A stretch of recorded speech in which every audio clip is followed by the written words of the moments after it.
Godoy, lembra da Mariana Godoy? Querida Mariana, apresentou durante muito tempo o Bom Dia São Paulo, depois apresentou, salvo engano, Hora 1, campeã. E a Mariana Godoy está na Rede TV. E ouviu, lembra do Protógenes Queiroz? O delegado da Polícia Federal? Da Operação Castelo de Areia, que também foi anulada pelo Supremo usando uma estratégiazinha porque ela estava chegando em gente poderosa, amiga do ex-presidente Lula. O cara está na Europa, não mora mais no Brasil. Mais um exilado no país. E você sabe o motivo? Ele vai contar agora para você, tratando de eleições.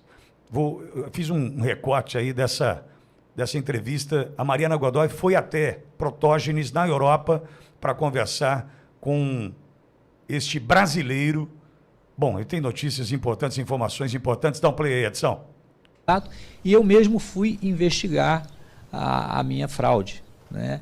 E consegui identificar um dos fraudadores, denunciei isso ao Ministério Público Regional Eleitoral. Ele admite a fraude? Ele admite a fraude foi feita pela empresa na época em ambiente da Diebold, que é a empresa que fabrica as urnas eletrônicas, que é responsável pelo software das urnas eletrônicas. Ele é um dos técnicos engenheiros operacionais, é um técnico de Osasco, inclusive, e ele falou em detalhes como fraudou a minha eleição e como fraudou outras eleições. Outras eleições. Quais? Eleições, ele colaborou a fraudar de governador, da própria última eleição da presidente Dilma, contra o senador Aécio Neves. O senhor está dizendo que um técnico que trabalha com as urnas eletrônicas disse que houve fraude favorecendo a ex-presidente Dilma? Dilma Rousseff. A ex-presidente Dilma Rousseff, ele fraudou, ele prova tecnicamente como foi feita a fraude, ele materializa como foi feita a fraude. Por que isso não se transformou num grande escândalo e anulação das eleições? Mariana, eu até tentei articular com o Ministério Público Eleitoral, dentro da minha diretoria de combate ao crime organizado, com um colega que era chefe da divisão que investiga crimes eleitorais em Brasília, a fazer uma operação de inteligência nas eleições municipais que iam acontecer, né, no próximo ano seguinte, de 2016. Mas eu fui muito desencorajado pelo colega do Ministério Público, né, que disse que o Tribunal Superior Eleitoral jamais admitiria, confirmaria a conclusão de uma investigação que identificasse fraude em eleições majoritárias, porque o trabalho ia ser para identificar fraude nas eleições majoritárias das eleições de 2016. Então, isso não foi... E também para as próximas eleições presidenciais. Nós já tínhamos uma estrutura de inteligência totalmente pronta para entrar em ação. Nós íamos ter técnicos dentro dessa estrutura para poder identificar e prender em flagrante os fraudadores. Evidentemente que se ia ter um pequeno abalo no sistema eleitoral brasileiro, mas isso ia servir muito bem para a democracia brasileira. A exemplo do que ocorre aqui na Suíça, que aqui vigora uma democracia direta, é controlado pelos seus eleitores, então nós eleitores iríamos controlar as eleições no Brasil. O senhor um dia vai voltar a acreditar no Brasil, a acreditar nas instituições? Eu volto a acreditar nas instituições se a Operação Lava Jato ela for concluída punindo todos os culpados, todos que causaram prejuízo ao país, não de forma seletiva, não de forma que venha deixar de lado uma estrutura para privilegiar outra, não. A lei tem que valer para todos e se recomporem as injustiças que cometeram contra mim. Bom, aí o Protógenes Queiroz é uma entrevista que voltou a rodar em grupos de WhatsApp por tratar de uma provável fraude nas urnas. E aí, em junho próximo passado, o Tribunal Superior Eleitoral já emitiu uma nota com relação às afirmações feitas pelo Protógenes nesta entrevista concedida à repórter Mariana Godoy. O que dizia essa nota ali publicada em junho. Alex, por gentileza. O seguinte, Pitori, tem circulado nas redes sociais o vídeo de uma entrevista do ex-deputado federal e ex-delegado da Polícia Federal, Protógenes Queiroz, em que ele faz acusações sem provas contra o processo eleitoral de 2014, no qual ele não foi reeleito. No vídeo, o ex-parlamentar diz que teria ouvido a confissão de um técnico da empresa Diebold, que, segundo ele, é responsável pela montagem e pelo software da urna eletrônica. Essa pessoa teria dito a Queiroz que a sua eleição havia sido fraudada. Para corroborar essa versão, o ex-deputado afirma que não haviam sido registrados votos para ele em sessões em que estão inscritas pessoas que asseguram ter votado nele. As alegações do vídeo são falsas, de acordo com o TSE. A nota ainda diz o seguinte, Pitoli, primeiro é importante relembrar que todos os programas de computador que funcionam na urna eletrônica são totalmente desenvolvidos internamente pelo Tribunal Superior Eleitoral, sem qualquer influência de empresas contratadas. Cada programa é escrito para uma eleição específica e não há em lugar nenhum do mundo outro que seja ao menos similar. Em segundo lugar, deve-se sempre ter em mente que as empresas contratadas para construir as urnas eletrônicas cuidam apenas da engenharia do equipamento, em que serão instalados os programas de computador desenvolvidos pelo TSE, porque o tribunal não possui uma fábrica de computadores. Isso significa que essas empresas não têm qualquer acesso à forma com que a urna vai se comportar. Uma analogia válida é pensar num carro de corrida. Os engenheiros e mecânicos constroem a máquina, seguindo fielmente os projetos que já receberam prontos, mas quem de fato fará aquela máquina funcionar é outra pessoa, o piloto. Por fim, vale lembrar que o sigilo do voto existe e é garantido pela Constituição Federal justamente para que a eleitora ou o eleitor possa votar seguindo a livre consciência, sem a obrigação de obedecer promessas que tenha feito a quaisquer candidatos ou obrigações que tenha, porventura, assumido com eles. Tem também aqui, Pitoli, uma parte que fala sobre a auditoria nessa nota, que diz o seguinte, e não é só isso. Coincidentemente, o pleito de 2014 foi cuidadosamente auditado pelo Partido da Social Democracia Brasileira, o PSDB, após a ex-presidente Dilma Rousseff ter derrotado o candidato Aécio Neves nas urnas. O ex-delegado federal Protógenes Queiroz, inclusive, alega na entrevista que o vídeo exibe que, além de sua, também a votação do candidato tucano teria sido fraudada. Contudo, após quase um ano de análises dos resultados das urnas, em novembro de 2015, o PSDB admitiu não haver quaisquer indícios de fraude no pleito do ano anterior. Esse comunicado foi levado ao conhecimento do plenário do TSE e, na ocasião, o então presidente da Corte, ministro Dias Toffoli, afirmou que o objetivo da auditoria era verificar a lisura das eleições 2014, ou seja, averiguar a integridade das urnas eletrônicas e sistemas adjacentes, buscando evidências que comprovassem alguma suspeita ou tese de fraude. E volto a dizer que não foi encontrada nenhuma evidência em tal sentido. Além disso, a suposta fraude foi investigada pela Procuradoria Eleitoral de São Paulo e pelo Ministério Público Federal, que não constataram qualquer irregularidade no pleito de 2014. Assim, o caso foi arquivado um ano depois, diz a nota do TSE. Pitoli. Muito obrigado, Alex. Fundamental a leitura da nota. Mas, por que a gente resgata e traz esse vídeo? Primeiro, porque está circulando também nas redes sociais. Segundo, porque o argentino nos trouxe a informação de diversas urnas, inclusive em redutos eleitorais do presidente Bolsonaro, onde Lula teve 100% dos votos. A mesma denúncia feita pelo Protógenes lá em 2016. Por isso que esse vídeo voltou a circular. Volta a circular porque, olha, em urnas onde eu tenho pessoas que confirmam que votaram em mim, eu não tive nenhum voto. Dúvida colocada no processo a partir da fala do argentino que disse: urnas onde Lula teve 100% dos votos, Bolsonaro 0 votos. Por isso esse vídeo ressurge. Outro ponto, Cláudio. Na prévia do relatório que vazou do Partido Liberal, apontam ali urnas que não podem ser auditadas, que estão sendo utilizadas ainda no processo, que foram produzidas urnas em 2009, 10, 11, 15, Disse ontem aqui pro Alex, desculpa, mas em 2009, nós ainda não tinha smartphone, nós tínhamos Orkut, não havia Facebook, não havia WhatsApp, Instagram, Telegram, não havia nada disso. E essas urnas ainda são utilizadas. Veja, em 2009, não havia aplicativo de banco.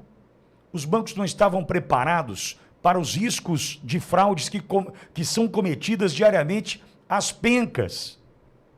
E nós estamos ainda utilizando no processo urnas, e repito, do ano de 2009. É por isso que esse vídeo voltou a circular, Cláudio, diante das dúvidas que eram dúvidas do Protógenes, embora rebatidas pelo Tribunal Superior Eleitoral, mas que voltaram à tona nesse processo de 2022. Cláudio. É importante lembrar que todos temos liberdade de manifestação para discutir quaisquer questões políticas e que não constitui crime na República Federativa do Brasil, não constitui crime a manifestação crítica a poderes constitucionais, nem atividades jornalísticas ou reivindicação de direitos e garantias constitucionais. Por que eu estou lembrando isso? Tem que lembrar isso o tempo todo.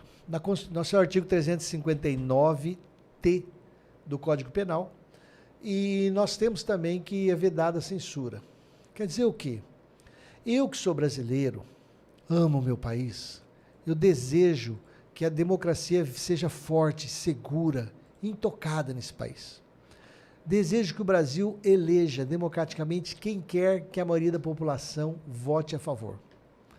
E essas pessoas que estão disputando as eleições, fruto de um processo partidário, essas pessoas precisam ter, não a elas apenas, a certeza de que os votos dados pelo cidadão são verdadeiros e foram todos computados, como também o cidadão tem que ter certeza de que seu voto não sofreu qualquer alteração.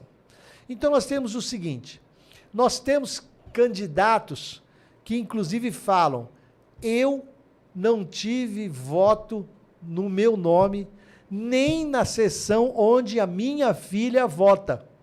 E a minha filha vota em mim. E a minha filha está revoltada, porque ela disse que votou em mim. Ela sabe que votou em mim. Ela disse que roupa eu estava usando na foto e o voto dela não apareceu na sessão. Como é possível isso? Procura um monte de gente, por exemplo, do PCO. Sabe aquele partido da Causa Operária que foi perseguido pelo ministro Alexandre de Moraes quando fez críticas e que tiraram as redes deles? Então, o ministro tirou o direito de manifestação do PCO e o PCO teve vários candidatos nessa eleição 2022. E tem candidato do PCO que não identificou o voto no seu nome, nem nas urnas onde gente da família dele votou, e o pessoal da família dele que apoia ele há tempos. Não é simples, é há tempos. Não identificaram votos de militantes do PCO, que é um partido extremamente rigoroso para deixar alguém ser parte desse partido, que no geral os membros do PCO são extremamente dedicados à causa deles, à causa operária. Eles têm um monte de discordâncias em relação ao PT, ao PDT, ao Solidariedade. E vários deles falam, eu votei em tal pessoa e o voto não apareceu. Como se explica essa situação? Então nós temos todo o direito de duvidar e questionar o quão íntegra é o sistema de votação do Brasil. Não porque nós somos contra, nós queremos aprimoramentos, nós queremos a certeza de que nenhum voto foi perdido. Quando o Supremo Tribunal Federal, numa das suas decisões, voltou atrás e resolveu impedir a impressão de um voto auditável, complementar ao processo digital, um dos ministros, Gilmar Mendes, falou, mas é que se dá um problema na maquininha da impressora, aí o cidadão tem que chegar e falar, eu votei no Zé e apareceu o Antônio. Aí o ministro Gilmar Mendes falou, isso aí vai quebrar o sigilo do voto dele. E por causa dessa abstração, eles disseram que não pode ter impressão, de impressão auditável, de voto auditável. Gente, o que é isso? Nós estamos Mas- correndo o risco de pessoas que votaram até em membros da sua própria família, eles estão falando, meu voto não está lá na urna. Cláudio, eu estou já tratando esse assunto já faz algum tempo. Fato exposto por um amigo, irmão que eu tenho, formado no ITA. Acho que dispensa qualquer tipo de comentário com relação à capacidade técnica desse cidadão. E ele me disse o seguinte: Pittoli, analise minha dúvida e veja se eu estou equivocado. Quando você chega com o seu título de eleitor, eu já disse isso aqui, estou repetindo, tá?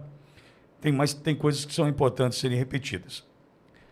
Quando você chega com o seu título de eleitor para votar, você entrega seu documento com foto, vão ao caderno, identificam ali o seu número do título, porque você pode chegar para votar com a sua CNH, sem o seu título de eleitor, correto? Correto. A partir dali, identificam o seu número do título de eleitor. Qual é o próximo passo ao identificar? É este número do título de eleitor ser digitado num teclado numérico, que fica colocado diante do mesário. Certo, Cláudio? Certo. Esse cidadão vai lá e digita 1, 2, 3, 4, 5, 6, 7, 8, 9 e fala para você o quê? Pronto, pode votar. Isso está atrelando o número digitado ao voto que será computado naquele momento, naquela ordem. Sim. Numa cronologia dos fatos que leva este cidadão altamente qualificado a concluir o seguinte: eu consigo saber quem votou, que horas votou e em quem votou.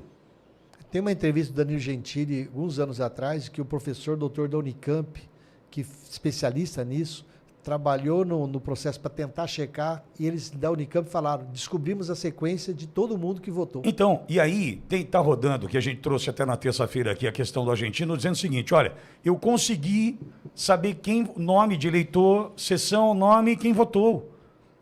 Eu não posso desconfiar e dizer, isso é impossível, porque nós estamos falando de um sistema eletrônico. Agora, ontem o Pavinato, brilhante Pavinato, ontem no Linha de Frente da Jovem Pan, disse o seguinte: nós estamos amparados, hoje, pela LGPD, que é a Lei Geral de Proteção de Dados. E a partir do momento, independentemente de quem de quem está tratando dos meus dados, eles precisam ser protegidos. Certo, Cláudio? 100% certo. Tá, ok, então vamos lá. A LGPD aí está. Eu entrego o meu documento, assino o canhoto. Esse meu documento é devolvido e o número inserido num sistema. Esse sistema autoriza o meu voto. E agora estão dizendo que tiveram acesso ao número do meu título de eleitor, acesso aos meus dados e ao meu voto. É hora da Justiça Eleitoral colocar luz sobre esse assunto e trazer a transparência necessária e tirar essa opacidade para a gente ter paz. A gente não está encontrando paz porque a gente está sem resposta. É isso que está acontecendo, Cláudio. O que eu posso ponderar é o seguinte, Alexandre. Isso tudo que está sendo falado ainda não foi peticionado perante o Tribunal Eleitoral. Tem que ser peticionado perante o Tribunal Federal. Enquanto estiver rodando em WhatsApp, pode ser verdade, a mais absoluta verdade, mas ainda é o WhatsApp. Não é verdade. No mundo jurídico, vai ser verdade. Perfeito. Quando alguém peticionar. E aí, eu já vi imagens rodando em WhatsApp dizendo que tem identificação do eleitor, o voto dele, a urna, a sessão, tudo. Eu estou louco para esperar que alguém mande imagens ou arquivos onde eu possa procurar o meu voto, a minha identificação, minha sessão, para saber se é verdade. E que milhares e milhões de pessoas possam fazer o mesmo negócio. Agora, quando o Supremo Tribunal Federal usou documentação oriunda de hackers que invadiram através de um aplicativo no celular e quebraram o sigilo, dizem que quebraram o sigilo do ex-ministro, do ex-juiz Sérgio Moro, do ex-procurador da República Deltan Dallagnol. Dizem que aquilo era quebra de sigilo bancário, o Intercept divulgou aquilo lá, não foi perseguido por ataque antidemocrático, não foi perseguido como nada pelo Supremo. Na verdade, o Supremo pegou esse material jornalístico E o Supremo garantiu que não era obrigado a dizer a fonte daquele, mesmo que aquilo fosse um crime contra o Estado Democrático de Direito. O Supremo falou que não precisa ter origem, não precisa explicar. Aí o Supremo pegou aquelas coisas que nunca passaram por perícia e os ministros passaram a ler e divulgar aquilo como se fosse um diálogo verdadeiro entre procuradores e juiz federal. E os ministros do Supremo usaram esse material de hacker para dizer que o juiz da época, Sérgio Moro, era suspeito, porque ele mantinha diálogos com o Ministério Público. Está aberto o precedente judicial. Pega esse material, se hackers existem, que tenham acesso a esse conteúdo, solta tudo na rede, meu irmão. Divulga tudo como material de hacker. Entrega para a mídia, entrega para a grande mídia, entrega para vários centros de comunicação, de jornalismo no Brasil e no exterior. Divulguem isso, vocês que são os hackers. Porque se isso for verdade e bater com dados reais, o Supremo já tem um precedente de que material oriundo de hacker, que é prática criminosa, pode ser usado por decisões da STF para chegar onde eles quiserem. Se o STF pode usar, o povo também pode usar. Então, por enquanto, eu estou vendo no WhatsApp que esse pessoal que está dizendo que fez isso, entregue para órgãos de comunicação, para a imprensa. Porque o Intercept divulgou como imprensa, a Jovem Pan pode divulgar como imprensa também, e mídias do exterior também podem. E depois, o STF vai ter que engolir isso daí e admitir se é verdade ou não, independente de perícia, como fez para dizer que os ministros, que o Sérgio Moro e o Dalton Della Hora suspeitos. Está escancarado. Hackers, divulguem isso, sem medo nenhum, a não ser de ser identificado. Fora isso, meu irmão, vai pro pau, porque a liberdade de expressão está garantida para o hacker no STF. O Wanderson Paes Almeida, ali no YouTube, diz que ele é presidente de sessão, né? E, Wanderson, nós estamos desde o início dizendo o seguinte: tudo que a gente vem apontando aqui com relação a eventuais problemas, eu não acredito que isso seja dividido, compartilhado, que existam, entre aspas, aqui, cúmplices de algo, né, espalhados por 5.570 municípios deste país. É impossível. É impossível, viu, Wanderson? Ninguém está duvidando de você. Ainda mais voluntários e dedicados. Exatamente. 9h24. Um alô para Érica Margarida Staben, tá? Pedindo um abraço para nós do Paraná. Tá mandado, Érica. Ô, Alex, eu tô ouvindo uma salva de palmas aí. Do que se trata, Alex Silva? 1.095.000 inscritos, Pitório. Maravilha, ouvinte Jovem Pan, vem com a gente. 1.095.000 inscritos em nosso canal do YouTube. Ô, Alex, e deixa eu só dar uma olhada aqui, número de likes agora. A gente tá chegando ali, Pinguim, já pode preparar mais uma salva de palmas também, que a gente tá chegando a 14 mil likes. Dá pra ir a 15 mil likes, quer ver só? Vai bater agora 14 mil likes, Pinguim. 14 mil likes nessa transmissão. Obrigado, ouvinte Jovem Pan. Vai clicando no joinha. Não se esqueça, nós temos agora, só para você ter uma ideia, algo em torno de 15 mil pessoas, dos 25 que nos acompanham nesse instante, 15 mil ainda não inscritas em nosso canal. Dá essa moral pra gente, clica ali no inscrever-se, no sininho, no joinha, vem com a gente. E a enquete, Alex Silva posiciona sobre a enquete